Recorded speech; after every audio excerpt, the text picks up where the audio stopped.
जीवन धारण करते आएंगे, उस परम पद के चेता होंगे। चेता माने जानकार। कौन से परम पद के? गीता अध्याय नंबर 15 के श्लोक नंबर 4 में कहा कि तत्वदर्शी संत की प्राप्ति के उपरांत परमेश्वर के उस परम पद की खोज करनी चाहिए, जहां जाने के बाद साधक फिर लौटकर कभी संसार में नहीं आते।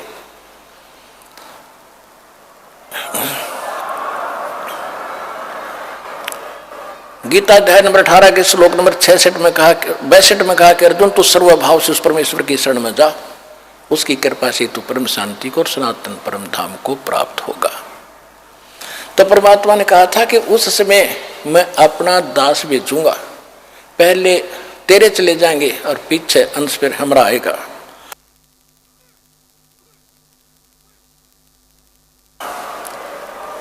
और घर घर देखो बोध विचारा, बोध माने ज्ञान, मेरे ज्ञान की घर घर में चर्चा होगी।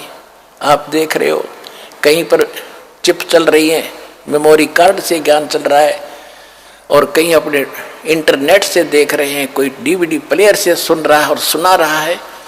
अब ये कैसे फैल रहा है परमात्मा का वो ज्ञान, जो इस समय 5505 कलयुग बीतने के बाद शुरू होना था। कलयुग 5505 सन 1997 में बीता, उसके बाद से ये सारा प्रचार आपके सामने है।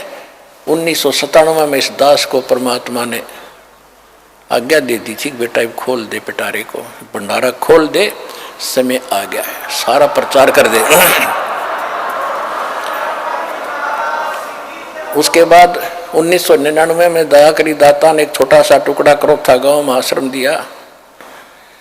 वहाँ फिर प्रोजेक्ट लगा लगा के भगवान के बच्चों को दिखाने लगे। पहले गांव गांव में विरोध हो गया हमारा, क्योंकि हम सच्चाई बताओ, नकली गांव गांव में ठग बैठे हुए विरोध करवा दे, जनता को भुका कर, झूठा है, कपटी है। लेकिन भगवान का वचन था इसलिए फल गया। अब शिक्षा पर बात आई थी। पहले हमारे पूर्वज शिक्षित नहीं थे, इसलिए भगवान को पहचाना नहीं। आज आपको शिक्षा का विष खिलाना पड़ा दाता ने कि एक बार ये शिक्षित हो जा, बुराई करेंगे ज्ञान से फिर सेट कर लूंगा इन्हें। लेकिन जब तक ये ज्ञान नहीं समझेंगे मुझे जानेंगे कैसे? ज्ञान होगा फिर विद्या हमारे, हम अनुरूप प्रयोग करेंगे। अब हम गलत प्रयोग कर रहे हैं। तो इसलिए आपको शिक्षित किया है। इसने कैसा जुल्म कर रखा है। आप जब इस ज्ञान से परिचित होकर फिर सामान्य जीवन जीवोगे, तब पता चलेगा कौन सी आग में जल रहे थे और कैसे परमात्मा ने शीतल जल छिड़क दिया इस तत्व ज्ञान का और सत्य नाम और सार नाम का। तब तुम्हारा कल्याण होगा, सारा संसार भगवान की भक्ति करेगा। सकल सृष्टि परवानिक हुई, ये किसी डूम बाट के गीत नहीं है, धनी का वचन है कबीर भगवान का। ये सफल होगा और आपके सामने दिख भी रहा है। देखो कैसे छोटे छोटे बच्चे ये जो आपके घर आ रहे हैं, ये आम आत्माएं नहीं है, ये विशेष आत्माएं भगवान ने भेज रखी तुम्हारे घर में। इनको तो पता ही नहीं रामकृष्ण कौन होगा, ये सीधे भगवान के रंग में रंगे रंगाए होंगे। इनमें तो असमंजस हो ही नहीं सकता। और फिर इनके तो संस्कार इतने गजब के बनेंगे, भगवान हाजिर रहेगा, प्रत्येक इनकी सब दुख दूर करेगा। ये तो आप पर सुखी होंगे, इनकी टेंशन करने की जरूरत नहीं तुमने। लेकिन दृढ़ रहो, द्वार धनी के पड़ा रहे, धक्के धनी के खावे, 100 काल जग जोल ही पर द्वार छोड़ नहीं जा। बोलो सतगुरुदेव।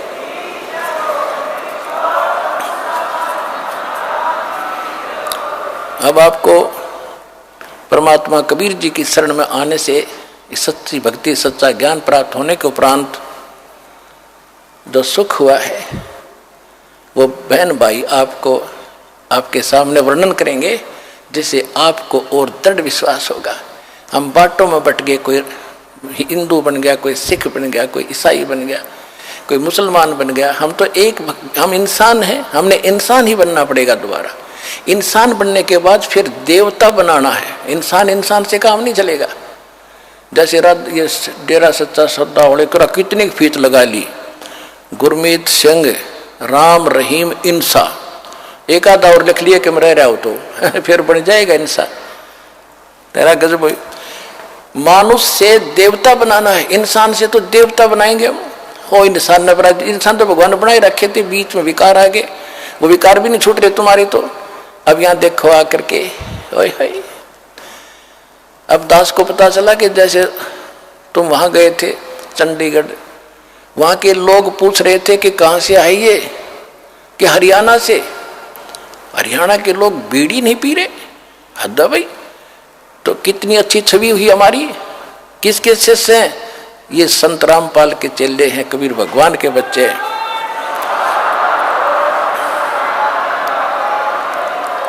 और दूसरा कह रहा है कि बीड़ी तो छोड़ तुम, ये तो बैठे कैसे है, इतने लोग तो नमस्कार दें जहां भी जाते हैं रैली वाले, ये तो कोई और ही आत्मा आ रही है कहीं किसी देश से।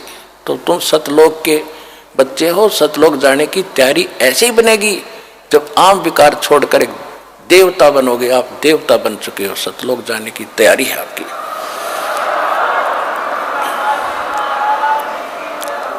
तो पुण्यात्माओं, जो दास कहे उस पर विचार करना, और कहते हैं तन मन धन सब तेरा, और तेरा तुझको अर्पण क्या लग गया मेरा। ये तो कहने की करना पड़ेगा। अब कबीर साहब कहते हैं तन मन धन सब मेरा, और मेरा मुझको देगा जब कलजा पटेगा तेरा। तो अब ऊपर ऊपर से तो कह रहा जी तन मन धन सब तेरा, और जब मेरा मुझे देने का समय आता जब पीछे नटता है। अब ऐसे नहीं, जो कहा वो करके देखो। परमात्मा जो दान, जो दिहाड़ी आती थी कपड़ा बुन के, उसमें से खर्च चलाते थे, बाकी सारा दान करते थे। दान माया दुख भंजनी संचित है दुख मूल। दान करने से यह दुख दूर करेगी, और इकट्ठा करके दर देगी, थारा दुख का मूल हो जाएगा, तो नाश कर देगी। तो फिर परमात्मा ने जो दान किया वो ये दिखाया कि जब मुझे जरूरत पड़ी भगवान में साझा हो गया। फिर वो तन मन धन सब तेरा कहने से नहीं, करके देखो। जब भगवान में सीर कर लोगे, उसमें भगवान का उसके अंदर आप पार्टनरशिप हो जाएगी मालिक से, और फिर देखना 18 लाख व्यक्तियों को कैसे छका दिया, वो भगवान ते सीर कर लिया। तो ऐसे आप भी उस मालिक ते पार्टनरशिप करो, और वो होगी ऐसे। देते को हर देता है जहां तहां से आन, ना दिया फिर मांगते फिर वो साहिब सुने ना कान।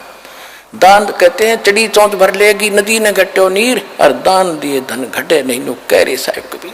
तो कुछ करना पड़ेगा उससे कुछ प्राप्त करने के लिए। खेत में पहले बीज बोता है किसान, एक एकड़ में 40 किलो गेहूं डाल कर आता, फिर गाड़ी भर कर लाता 75 मन 60 मन। ऐसे कुछ बोओगे तो बेटा तुम्हें मिलेगा। विधि दास ने दी बता, इसमें पीछे ना हटियो, कुछ आगे बढ़ा करते तभी सफलता होगी।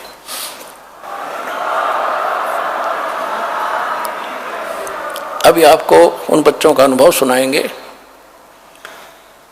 जिन पे परमेश्वर की रजा हो चुकी है। आप पर भी होगी, जब इन पर होगी तो वही तो आप क्रिया कर रहे हो जो दास ने बताई है। आप भी ऐसे सुखी हो जाओगे जैसे ये हुए। सुनिएगा।